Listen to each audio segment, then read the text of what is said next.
Hello and welcome to another edition of Inside Leatherneck Athletics. I am Daniel Cutts, your host for this week's show. With me this week is the head coach of the men's and women's tennis team, Coach Chris Kane. Thank you for joining us today, Coach. Thanks for having me, Dan. I appreciate it. All right, we're going to get right into it, Coach. Sure. For the viewers that don't know, you're new to WIU this year. It's your first year as the head coach of the tennis team. Right. You're from Lake Forest, is that correct, Coach? Mm-hmm. And if I'm not mistaken, you were the winningest men's tennis coach in history while you were there. Yes, that's right. We had a good program at Lake Forest College. I was there 8 years.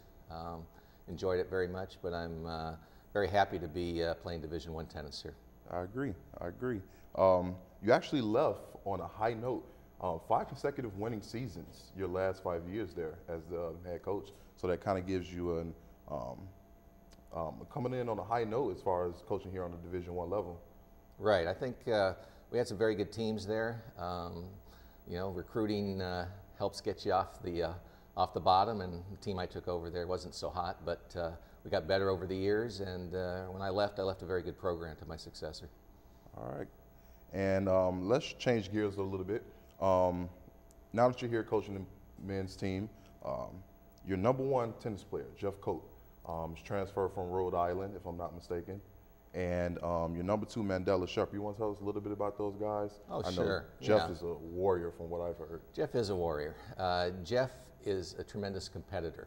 And the funny thing about Jeff is in practice, he complains about everything, from the sun to the wind to how he's hitting the ball. And he gets out in the court, and he is the most tenacious competitor you'll ever see. And nothing bothers him out there. So it's kind of interesting to see that. I haven't seen that before, honestly, but it's very, very good. And every time he goes out, he plays a great player at number 1 singles. And he's been competitive with every match this year, playing some of the best players in the country and frankly around the world. Yeah. So, I mean, he is really a rock in this program.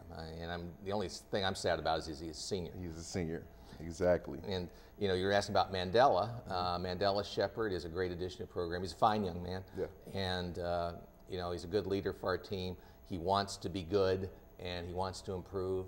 And he's a little different player than Jeff in the sense that he's more a power player. Yeah. He has big strong serve. Yes, yeah. Sir. And yes, so Jeff is more consistent, doesn't make a lot of stupid errors, and puts a lot of pressure on his opponent. Mandela tries to knock that guy off the court.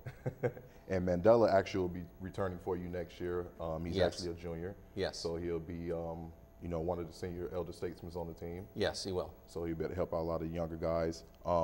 As far as this past weekend, you guys were in Galesburg for your first home match since the season started in the spring, and you actually took that one 4-1. You want to evaluate on that a little bit?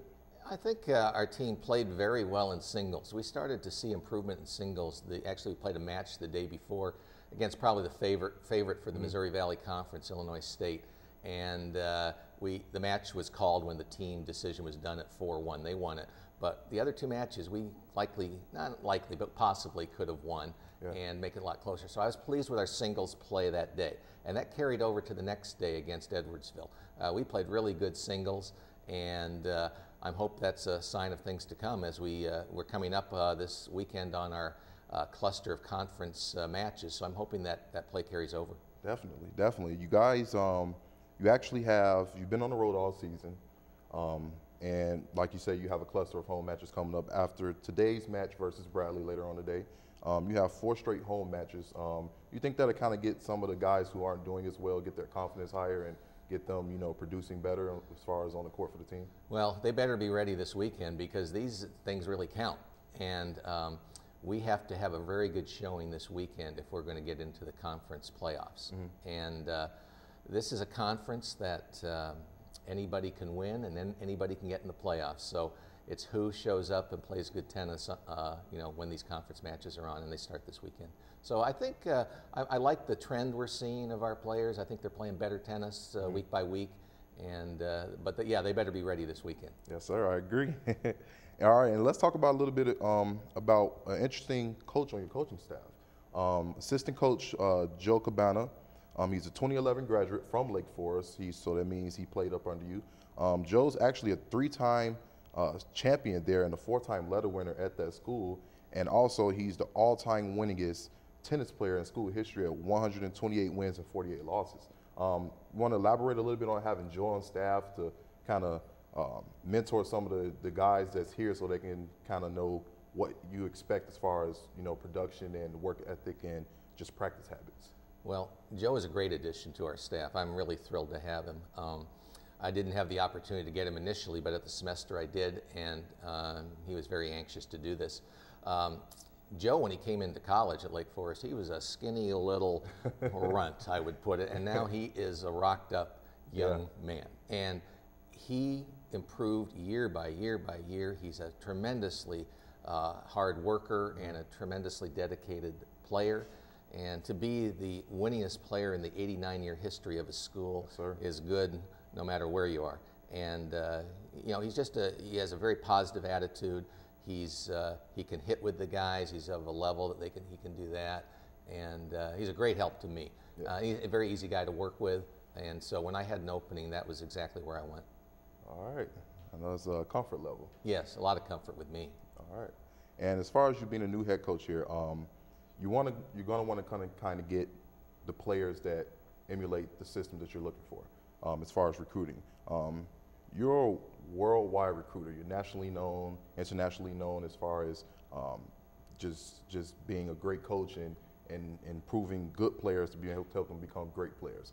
What type of players do you look for as far as trying to build this program to the way you had the Lake Forest program? Well, certainly, as you say, it's a worldwide effort. Yes, and you know, we have a lot of guys on the line now and a lot of women on the line that, you know, we're going to be making decisions soon. So it'll be very exciting coming up. I look for players who are dedicated to becoming better. And you must have that. You can't have somebody who's just going through the motions out there. And so I look for that. Tennis is a sport of talent. And whereas in football, maybe you have to build them up for 2 or 3 years to get them ready to play, we can have freshmen come in who can play number 1 on our team. They're that good. Yeah. So it's really spotting talent. That's a big issue. All right. And for our last topic, as far as the Missouri Valley Conference goes, or the Summit, I'm not mistaken, your biggest competition, who's going to be the biggest competition to the Leathernecks this season? I would say UMKC is the favorite to win the conference, so we play them in a few weeks here, a couple of weeks. After that, it's probably the IUPUI, the IPFW teams, South Dakota State, Oral Roberts, and we are probably fighting it out for 2 through 6. So, all right. You know, there are no givens as to what will happen here. All right. All right. Thank you, Coach. Unfortunately, that's all the time we have today. Once again, I'd like to thank my guest, Coach Kane, and all our viewers that tuned in for today's show. I am Daniel Cutt saying, go Leathernecks and God bless.